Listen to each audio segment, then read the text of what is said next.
seem like the type to love 'em, leave 'em, and disappear right after the song. So give me the night to show you, hold you, don't leave me out here dancing alone. Assalamualaikum warahmatullahi wabarakatuh. Saya Martica Wilangasih Senja, kelas 2B, dengan program studi Pendidikan Bahasa dan Sastra Indonesia dengan NIM 232120006 akan mempresentasikan materi pemerolehan bahasa mata kuliah psikolinguistik dengan dosen pengampu Ibu Ninah Hasanah, MPD. Yang pertama, ada daftar isi. Selanjutnya ke pengantar. Yang pertama, proses dari anak yang belajar menguasai bahasa ibunya adalah pemerolehan. Jadi, anak belajar untuk mempelajari bahasa pertama yaitu bahasa ibunya yang disebut pemerolehan. Selanjutnya, proses dari orang atau umumnya dewasa yang belajar di kelas adalah pembelajaran.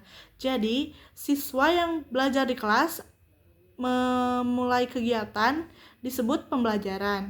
Selanjutnya, sejarah kajian pemerolehan bahasa.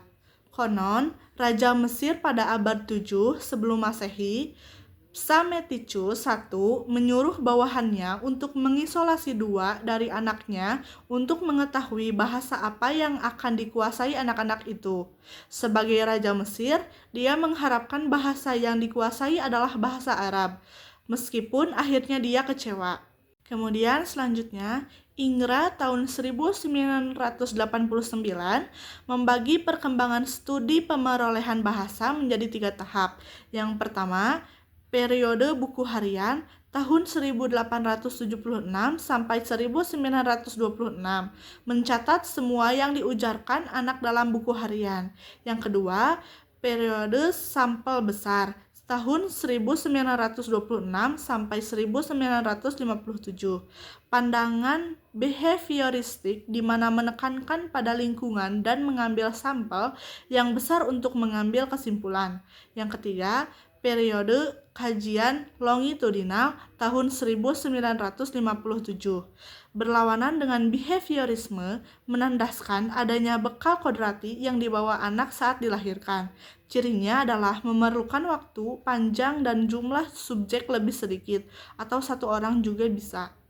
Kemudian selanjutnya, metode penelitian dalam pemerolehan bahasa ada 3. Yang pertama, metode observasi.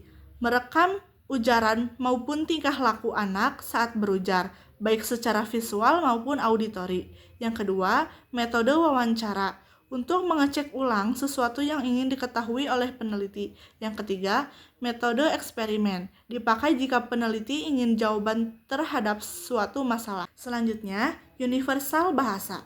Greenberg tahun 1963 meneliti banyak bahasa dan dari bahasa itu disarikan fitur-fitur mana yang terdapat pada kebanyakan bahasa dan mana yang hanya terdapat pada beberapa bahasa. Dengan demikian, konsep dari universal bahasa bukan sesuatu yang mutlak namun relatif. Selanjutnya, Chomry tahun 1989 membagi universal bahasa menjadi 2 kelompok besar. Terdapat pada gambar. Universal dibagi menjadi 2, yaitu absolut dan tendensius. Yang pertama, absolut dibagi menjadi 2, non-implikasional dan implikasional. Selanjutnya, tendensius dibagi menjadi 2, non-implikasional dan implikasional. Selanjutnya, kontroversi antara nurtur dan natur.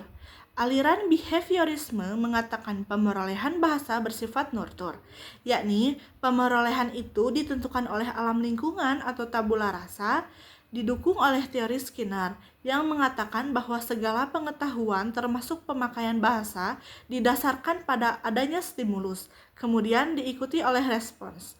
Chomsky tahun 1959 menyangkal teori Skinner bahwa menurut pandangannya pemerolehan bahasa bukan berdasarkan nurtur melainkan natur. Anak tidak dilahirkan sebagai piring kosong, tabula rasa, tetapi dia telah dibekali sebuah alat yang bernama piranti pemerolehan bahasa. Selanjutnya, pada kontroversi nurtur dan natur, Chomsky menganggap Skinner keliru dalam memahami kodrat bahasa. Bahasa bukan suatu kebiasaan, tetapi suatu sistem yang diatur oleh seperangkat peraturan. Kesimpulannya, baik nurtur maupun natur diperlukan untuk pemerolehan bahasa. Natur diperlukan karena tanpa bekal kodrati makhluk tidak mungkin dapat berbahasa. Nurtur juga diperlukan karena tanpa adanya input dari alam sekitar, bekal kodrati itu tidak akan terwujud. Selanjutnya, universal dalam pemerolehan bahasa. Universal pada komponen fonologi, Jacobson mengajukan hukum yang dinamakan Laws of Irreversible Solidarity yang esensinya dirumuskan sebagai berikut.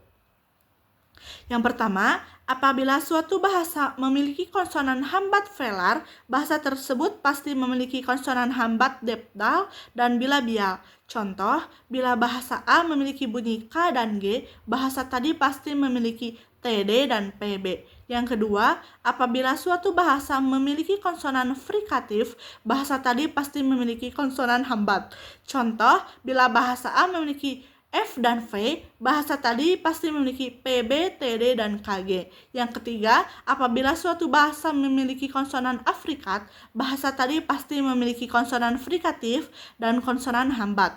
Contoh, bila bahasa A memiliki CJ dan bahasa tadi pasti memiliki ST dan D. Kemudian selanjutnya, universal pada komponen sintaktik dan semantik.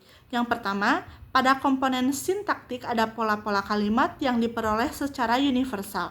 Dimanapun anak selalu mulai mengujarkan yang berupa satu kata, kemudian berkembang menjadi 2 kata, 3 kata, dan bahkan lebih. Yang kedua, komponen semantik lebih labil karena kata macam apa yang dikuasai dan berapa jumlahnya sangat tergantung pada keadaan masing-masing anak. Selanjutnya, rerata panjang ujaran. Brown tahun 1973 mengukur perkembangan sintaksis anak dengan nama mean length of utterance atau rerata panjang ujaran. Cara menghitung rerata panjang ujaran adalah ambil sampel sebanyak 100 ujaran, hitung jumlah morfemnya, dan bagilah morfem itu dengan jumlah ujaran. Kemudian selanjutnya, bahasa ibu versus bahasa sang ibu. Bahasa ibu adalah bahasa pertama yang dikuasai atau diperoleh anak. Bahasa sang ibu adalah bahasa yang dipakai oleh orang dewasa pada waktu berbicara dengan anak yang sedang dalam proses memeroleh bahasa ibunya. Bahasa sang ibu mempunyai ciri-ciri. Yang pertama, kalimatnya umumnya pendek-pendek. Yang kedua, nada suaranya biasanya tinggi. Yang ketiga, intonasinya agak berlebihan. Yang keempat, lalu ujaran agak lambat. Yang kelima, banyak redundansi atau pengulangan. Yang keenam, banyak memakai kata sopan. Selanjutnya ada proses pemerolehan bahasa. 1.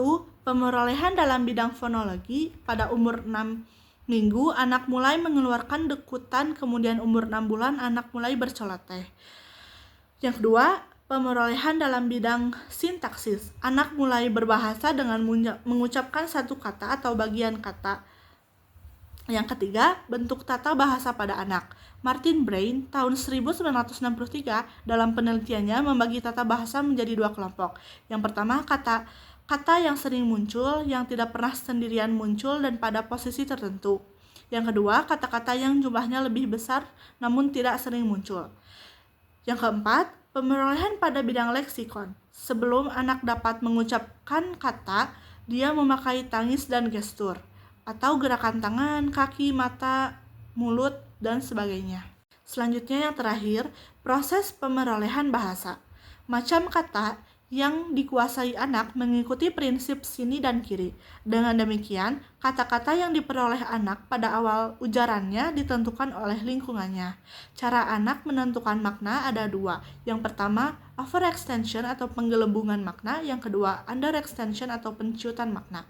Waktu pemerolehan bahasa dimulai, Ken dan Miolo tahun 1996 mengatakan melalui saluran intrauterin anak telah terekspos pada bahasa manusia waktu dia masih janin. Selanjutnya, pada kesimpulan, Pemerolehan bahasa merujuk pada proses bagaimana seseorang atau terutama anak belajar dan menguasai bahasa sejak usia dini. Proses ini melibatkan perkembangan keterampilan berbicara, mendengar, membaca, dan menulis. Dalam buku tersebut, Darjo Wijoyo mengemukakan bahwa pemerolehan bahasa pada anak tidak hanya dipengaruhi oleh faktor biologis, tetapi juga oleh faktor sosial dan lingkungan. Proses pemerolehan ini berlangsung secara bertahap dan melibatkan beberapa tahapan, seperti pengenalan suara, pembentukan kata, hingga pembentukan kalimat yang lebih kompleks. Menurut teori yang dijelaskan dalam buku ini, pemerolehan bahasa pada anak terjadi melalui interaksi antara faktor internal atau seperti kemampuan kognitif anak dan faktor eksternal seperti lingkungan sosial dan interaksi dengan orang dewasa. Darjo Wijoyo juga menekankan pentingnya peran konteks dalam proses pemerolehan bahasa, di mana anak tidak hanya meniru tetapi juga mengembangkan kemampuan berbahasa berdasarkan pengalamannya dalam berkomunikasi sehari-hari. Sekian yang dapat saya sampaikan pada presentasi materi ini. Mohon maaf bila banyak kekurangan dan kesalahan. Terima kasih. Wassalamualaikum warahmatullahi wabarakatuh.